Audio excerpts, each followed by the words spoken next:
안녕하세요. 안녕하세요. Welcome back. This is Professor Yang.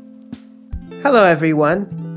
Andreas, have you been to Choe Chiwon's Memorial Hall in Yangzhou? Choe Chiwon's Memorial Hall? No, I haven't been there yet. Isn't he Korean? Why is there a memorial hall for him in China? Choe Chiwon is Korean, but he's also extremely famous in China. During the Tang Dynasty, he came to China to study, and after passing the imperial examination, he even became a Chinese official. Therefore, Chinese people have a very high regard for him. I see. Besides him, are there other famous writers like him? Of course. Today we will get to know some of them.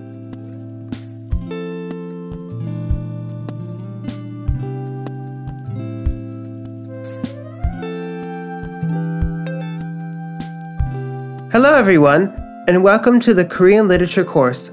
I'm your teacher, Young Pan. In the next two classes, we will study classic works from different eras of Korean history. Together, we will appreciate the unique charm of Korean literature and feel the joys and sorrows conveyed through Korean literary works throughout the ages. Language and writing are the soil that gives life to literature. Before we can talk about Korean literature, we must first talk about spoken and written Korean. First, there's the question of word order. The word order of both English and Chinese is subject-verb-object. For example, in the sentence, I read books, I is the subject, read is the verb, book is the object. However, Korean follows a subject-object-verb order, with the verb always occurring at the end. So, the sentence, I read books, would have to change to I books read in Korean. Unlike Chinese or English, Korean is an agglutinative language, which makes the grammar completely different. In inflectional languages such as English or German, the root word and word endings change.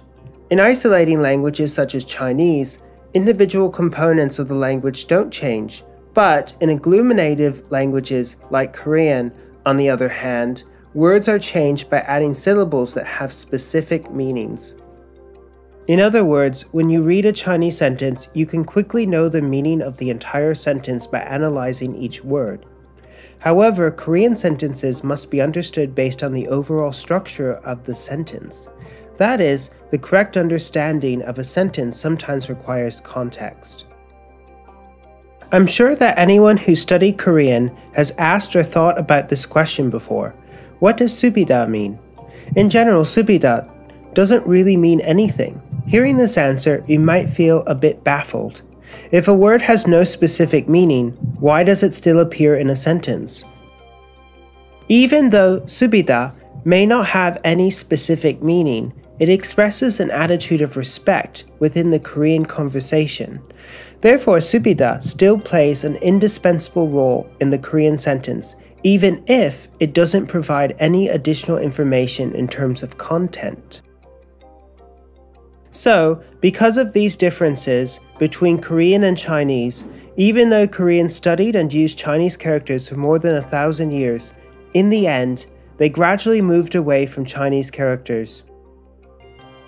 In the 15th century, they created a national script, the Hanmun. Hangul, the Korean writing system, didn't come into being until the 15th century when King Sejong and his ministers of the Joseon dynasty created it. At that time, only the nobles had the opportunity to learn the Chinese language and characters, so this new script was mainly created for the common folk of Korea. Unlike Chinese characters, which are largely ideograms, the new script of Hangul is an alphabet that's entirely sound-based. Hangul was at first referred to as Hunming Jong-um, meaning proper sounds for the instruction of the people. Another name for the newly created script was Hanmun, the vernacular script, to distinguish from Hanmun, the Chinese script. King Sejong wrote in Hunming Jong-un, "The pronunciation of our nation is different from China." So the king wanted to create a script that could uniquely represent Korean. Unfortunately, even though Hanmun was created as early as the 15th century, still, the Korean literati at the time believed that not using Chinese characters and creating a national script different from Chinese characters was an act of disrespect to China. So Hanmun was blocked by the scholar officials of the time from being widely used in Korea. Later, those, including women who couldn't use Chinese characters, began to use Hanmun to write letters to their families. And men who were proficient in the Chinese language and script started to translate novels into Hanmun or write in it directly. This in turn allowed the Korean script to truly enter the daily lives of the people.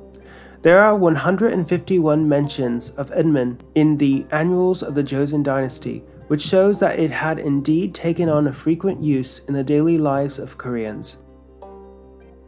In modern times, with national independence after the Korean War, the Korean language and writing system saw some significant changes. The system of writing was simplified, and the grammar and spellings were standardized. In the process, a new name was given to the Korean script. In South Korea, the script was called Hangul, with Han referring to the Korean people. Korean Hanmun, written in the Joseon Dynasty, is now referred to as Ancient Hangul.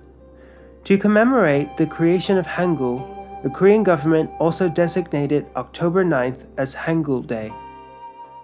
And in the field of literature, correspondingly, the country is celebrating the native language and national culture more. Therefore, although literature written in Hanmun still exists, it's declining.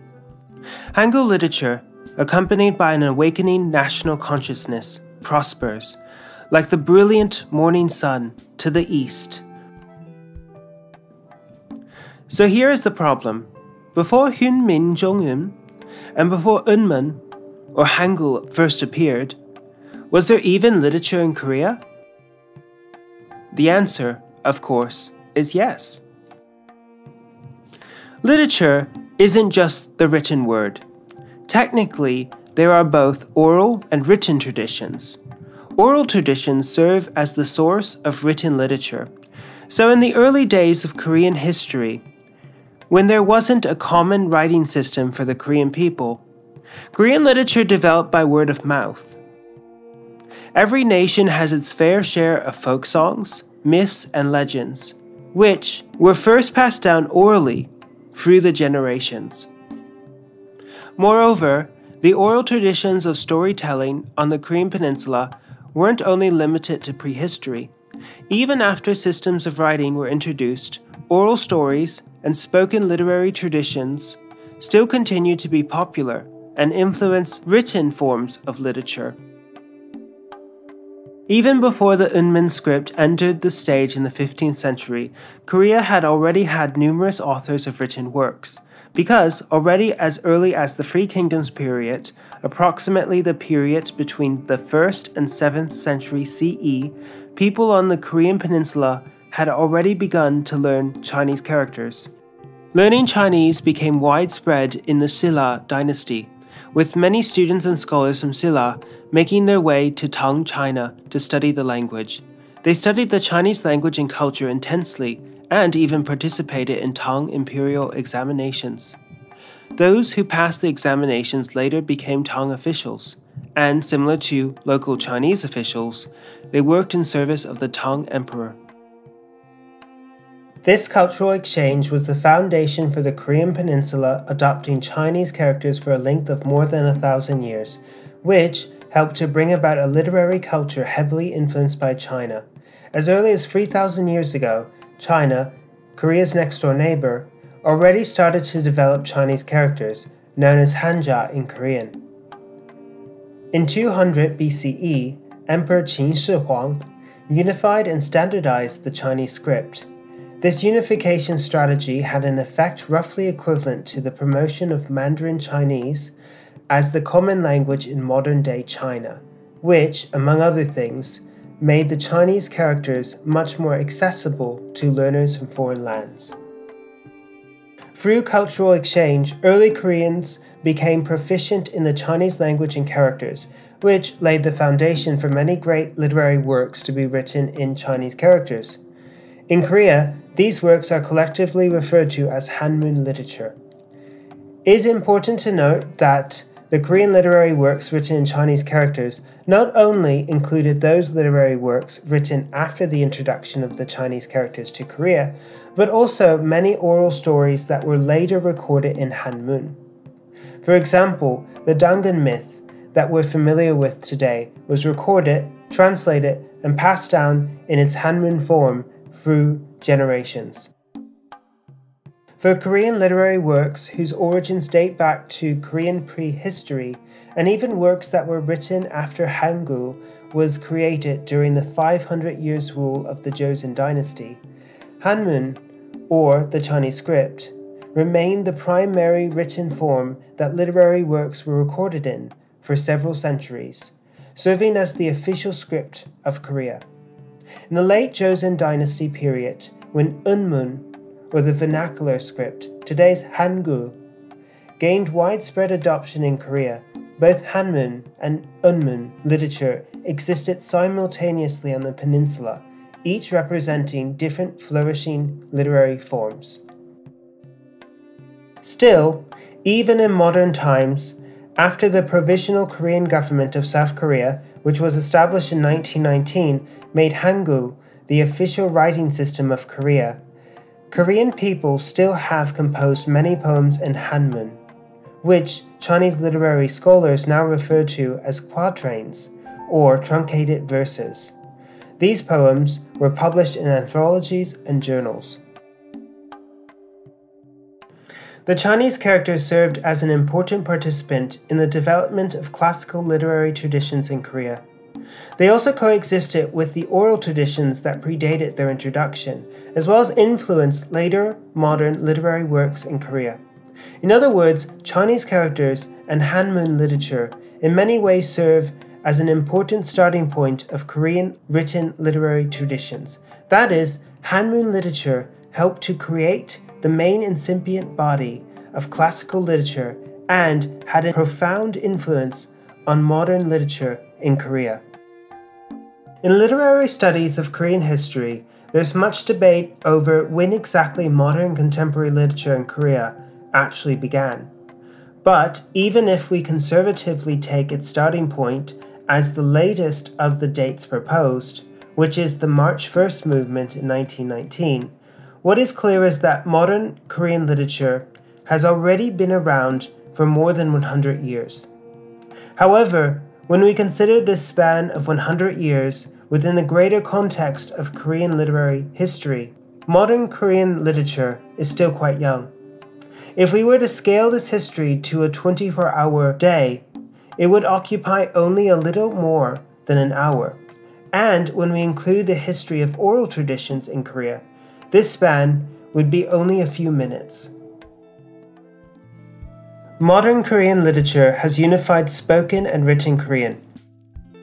After many unprecedented social changes in Korea, written text has become a very accessible means of expression for Koreans to show their heartfelt confessions and longing, as well as joys and sorrows. Before the Three Kingdoms period, Chinese characters most likely weren't present on the Korean peninsula. There are no written records on this period that have been passed down to this day. During this period of prehistory on the Korean peninsula, literary expression and creation all existed in oral form. This likely included lyrical ballads, as well as various folk myths and legends. When it comes to oral traditions, one piece that has to be mentioned is the myth of the founding of Korea, the myth of Dangun.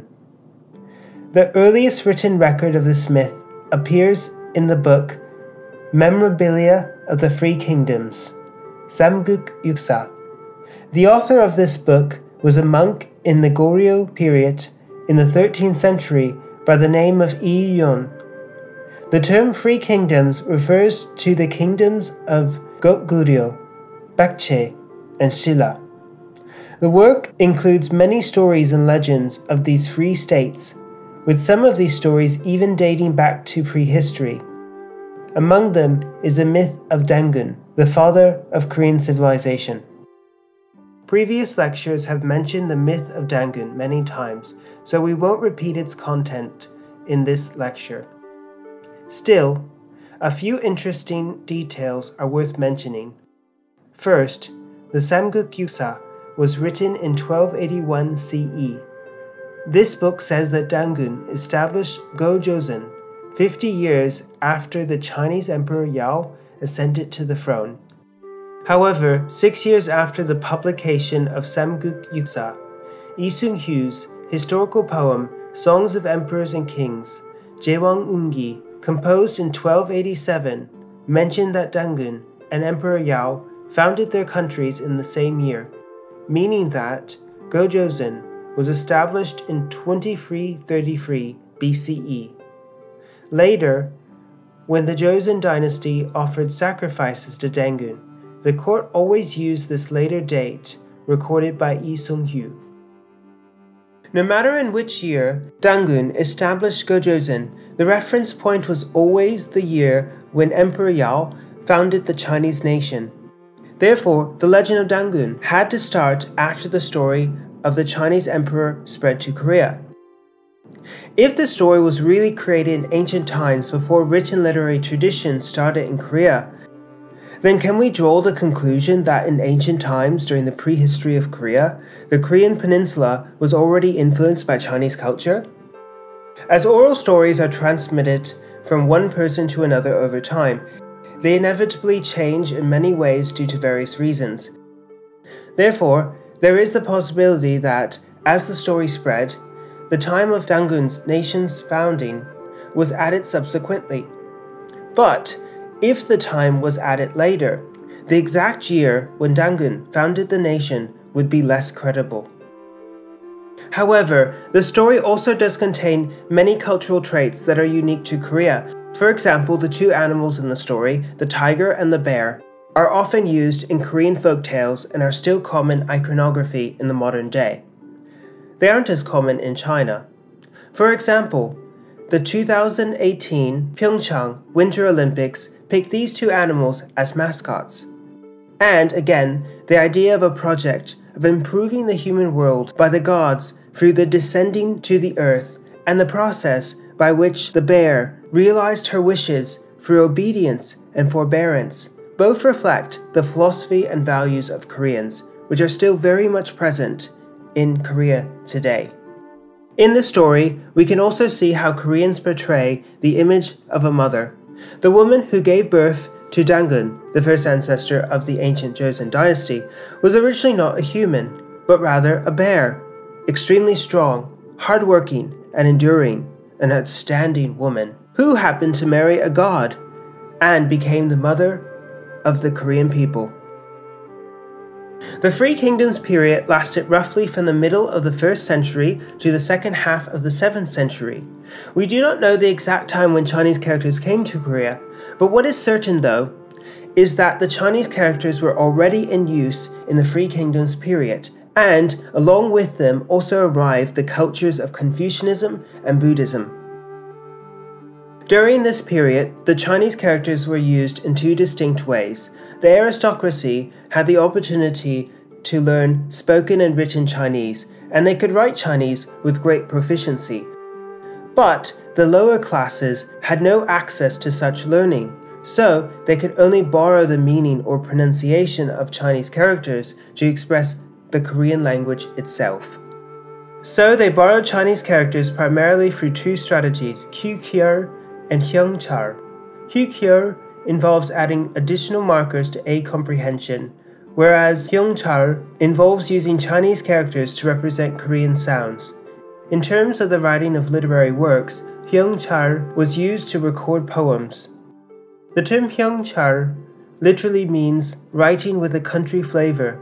Compared to more refined Sino-Korean poems, the Hyungchal poems have been said to have a rustic flair, and have been also called hyunga, or folk songs.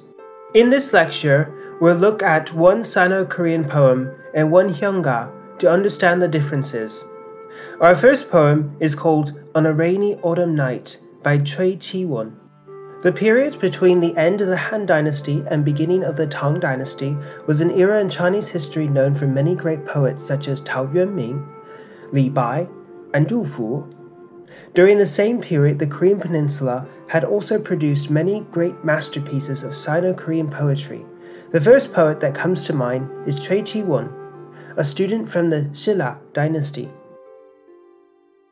Choe Chiwon, who is also known by various pseudonyms, set out at the age of 12 from Gyeongju, the capital of Silla, in the south of the Korean Peninsula, on a journey to Chang'an, the capital of China's Tang Dynasty, an important central hub of culture and trade. While studying at the Imperial Academy in Chang'an, he met students from all around the world, many of whom had received scholarships from the academy. After living and studying in China for 8 years, at the age of 20, Choe Chiwon obtained the Jinshi rank in the imperial examination of the Tang Dynasty and was appointed as the Lishui County Lieutenant. At the age of 28, he acted as a state messenger. Then, he returned as a successful scholar official to Silla. Chiwon was described as a humble and polite scholar. His manners and his outstanding talents made him many close friends and acquaintances, including many of the literati and well-known poets of the late Tang Dynasty. Chiwon is in many ways considered the forerunner of Hanmun literature on the Korean Peninsula. His stories and legends are widely popular in both Korea and China. There's a Choe Chiwon Memorial Hall in Yangzhou, China, that commemorates Chiwon. It was the first memorial hall of its kind in China to commemorate a foreign figure. While Chiwon lived and traveled in Tang China, he wrote many Sino-Korean poems and essays, but almost all of them are lost. Only some of them were included in the historical compendium, the complete library of the 4 branches of literature, Siku Chuanshu. Let's take a look at one of the poems he wrote about the emotions he felt during his time abroad. It's titled, On a Rainy Autumn Night. I only chant painfully in the autumn wind, for I have few friends in the wide world. At third watch, it rains outside. In lamp's light, my heart flies many a mile away. This work has beautiful verses and a sincere and intense feeling. For people who have had lived abroad, this poem very likely resonates with experiences that they might have had. This literary work not only showcases Chiwon's unique literary flair, but it also expresses his deepest feelings. While abroad, he looked in the direction of Silla, his home thousands of miles away, feeling a glum sense of not belonging. Among all of the Sino-Korean poems in Korean literature, this one is definitely a rare gem. Let's look at another poem now. Among the Hyanga, Song for a Dead Sister, Jeong Mong-ju by Wolmyungsa, a Silla monk, is also a masterpiece. On the path of life and death, I can't help but feel scared. Even a line to wish you well was not said before we parted. The early autumn wind blows, the leaves drift and fall. We were leaves on the same branch, but I know not where the other fell. I see you in the temple of Buddha. I recite the scriptures and wait for your return. The work uses 2 leaves of the same branch as a metaphor for the author and his late sister. The idea is similar to what Chao Zhi, a Chinese poet contemporary, wrote in his 7 Steps poem. At the end of the poem, there's a prayer for his sister in the temple of Buddha. This highlights the author's identity as a monk. In the work, the author sings sincerely of his longing for his late sister. The poem is a representative example of Hyanga from this period. The Goryeo period roughly starts from the 10th century and lasts through to the middle of the 14th century. The caste system during this period was less rigid than that of Silla. Goryeo divided all of its people into 2 categories, law-abiding citizens and the lowest class. The law-abiding citizens had the opportunity to receive education and to become officials. The appointment of officials followed two systems. One was gwagyo, which was the civil service examination system, and the other was emsolje, which was the protected appointment system for hereditary privilege. Although emsolje allowed one to become an official without attending a gwagyo examination, almost all senior officials in the court were selected through the gwagyo system. The Goryeo system of gwagyo not only came from China, but its contents were also the classics of Chinese Confucianism. Not only that, but every time when Goryeo envoys went to the Song dynasty, they would come back to Korea with many books, so much so that some of the books that became lost in China could be found in Goryeo. The Goryeo literati during this period achieved an unprecedented mastery of the Chinese language. Many literati wrote countless outstanding Sino-Korean poems, so that when Park In-ryang and Yu Hong visited China on Goryeo envoys to the Song dynasty, the Song dynasty published a collection of their poems called Xiaohua Ji. Among those Goryeo literati, Jeong Ji-sang was hailed as the most famous Sino-Korean poet. His representative piece is Farewell. The rain paused, and grass shines on the dike. I sing a sad song, seeing you off at Nampo Pier. Shall the Daedong River ever dry out? No, for departing tears add to the waves of green each year. This work expresses the pain felt when parting friends. It's certainly a classic of Hanmun poetry. The fourth sentence, departing tears add to the waves of green each year, ingeniously borrowed a line from Du Fu, the famous Tang poet. The witty twists in this poem are similar to that of the Tang poem, but also with a unique flavor of its own. As literary expertise grew during the Goryeo dynasty, not only did Hanmun literature develop quickly, but a wide variety of literary forms, including songs and tunes, such as Shijo and Goryeo songs, also developed quickly. Of course, because Unmun, or modern-day Hangul, wasn't developed yet, these works were recorded only after Unmun was created and popularized in the Joseon dynasty. A Song to the Green Mountain by an unknown poet is a well-known example of Goryeo folk songs. To live here, to live on this green hill of Chongsan, eating wild grapes and hearty bowls, to live on this green hill of Chongsan. Yali, yali, yala song, yalali, yala. To cry, crying, the birds are crying as they wake up. I too have more worries than you, so I wake up crying, interrupting my dreams. Yali, yali, yala song, yalali, yala.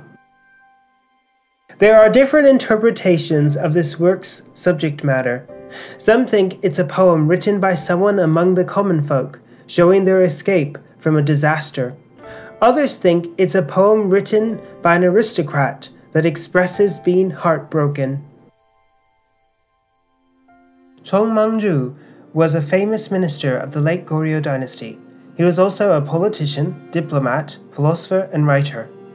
On behalf of Goryeo, he visited China many times to pay homage to the Ming Dynasty Emperor Zhu Yuanzhang. Later generations hailed him as the founder of Korean Neo-Confucianism.